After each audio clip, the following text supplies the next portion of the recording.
On our previous lesson, we broke down the tenderloins and also known as the fish.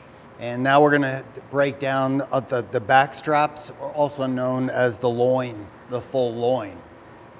So a lot of people think that these back straps, which are right along the spine on the outside of the carcass, are the tenderloin, but the tenderloin is actually inside the cavity. So these run all along the back. So if you go to the FromFieldToTable.com website and you go to the meat chart, the elk chart, meat identification chart, you can see exactly where these are located. We have photographs, we also have videos on how to remove them. So we're actually gonna we're gonna take these apart, we're gonna talk about cooking them. They're tender, so they fall into that tender category, so they get dry cooking methods. So as we look at this backstrap off our deer, this would be the left side of the animal, and we started all the way up at the butt by the pelvic bone, and we came all the way down, peeled this off, and we took part of the neck off. And the reason why we did that is because we want meat identification. We want to be able to see the muscles, and we can of course have done specialty cuts where we would have left the bone on there to make tomahawk chops or a rack of venison. But this time it's totally boned out, pulled all the meat off the carcass. So as we look at this, this would be the back left side going up. This would be the rear right side going up to the neck. And as we take this apart, we literally took this apart. This is the New York strip right here. This is the prime rib. And as you look at this muscle, there are two muscles laying like this. So this is the eye of the muscle, and it's larger back here and goes smaller and smaller and smaller. So the further it goes up, the smaller it gets. The next muscle starts small and works its way up right through here and gets larger into the neck. Now the neck on an elk or a bison or a moose, of course, they're much, much bigger. And the hump on the bison, all of this is part of that neck muscle. And this starts out small, gets bigger, but this is the chewier part. So this is tender. As this muscle works its way up, it becomes actually into the tough category way up here where all this connective tissue is. So they're cooked differently. I take these out in the field on a moose or an elk when I have the animal down, or if you were working with warm weather meat care, we wanted to pull this off and then you can chill this muscle by itself. We never cut this into smaller pieces within the first 24 hours. If you cut this into smaller pieces in the 24 hours, the muscle doesn't relax and then it's going to be chewy. So the other thing is we try not to freeze this within the first 24 hours because that prevents the muscle from relaxing. So our objective is to have a nice, tender quality cut of meat. So how do we separate this? Usually what I do is you can literally follow some of these seams, and what I want to do is to show you how this is literally, held together by seams. So we're looking at the seams between the different muscles. So this is the neck up here, and this piece is all part of our nice back strap. So so you can see in there's our neck. All of this and all of this is neck, which is tough. On this side, on all animals, especially on some deer or elk, some deer will have 2-inch fat cap on the back of here. And that usually comes off. You could trim it off while it's hanging, but that usually comes off with this muscle. So what I do is just come here and just peel this off. It's not, I'm doing this just to show you that we don't have to do all of this trimming and cleaning with our knives. So basically this comes off. And as it comes off, we get down to the bottom down here where that back strap basically comes right off from there. And then we just trim a little bit of this off. The tail end sometimes is a little tough to get off, but that's all connective tissue that we're going to discard, with the exception of the neck. So there's our neck muscle. Now we're back to a nice, fairly clean loin. Again, New York strip, prime rib. This would be the rear end of the animal. This would be going up towards the head of the animal. So now you can still see there's part of that seam there. So I usually trim this off and put that with our neck. And again, we could have chops on here or bones on here if we had chose to do that way.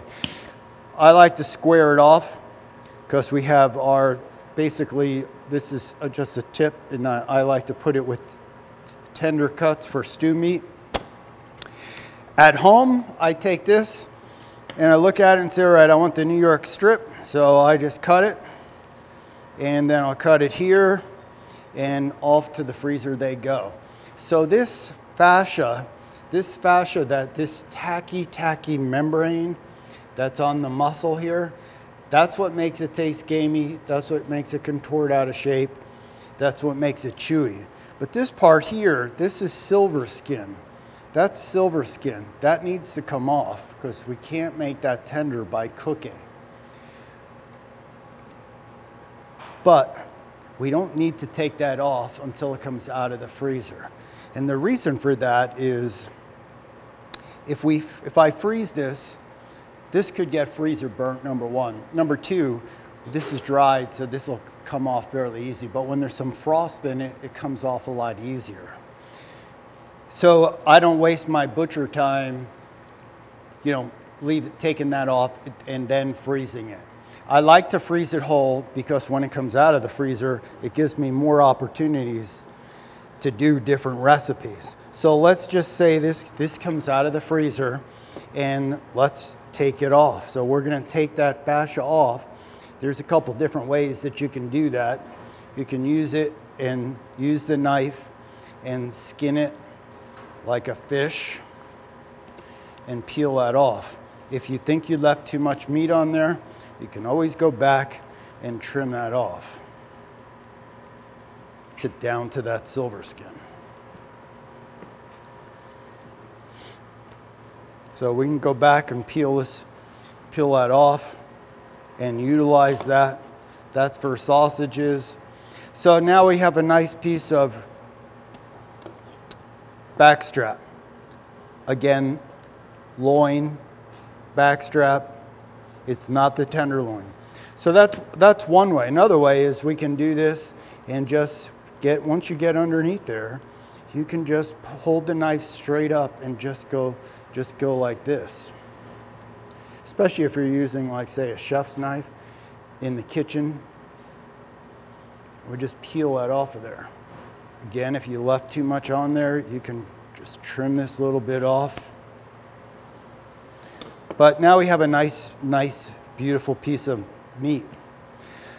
So we take this out of the freezer, we trim it off. So we saved ourselves some butcher time when we first process it. What are we going to do with this? So this is tender. So tender gets dry cooking methods. So I can roast it, I can grill it, I can broil it, I can do all different kinds of things with the saute it, stir fry it. But I can cook it whole, is what I'm getting at. I can cook it whole. Or I can take it and I can make chops out of it.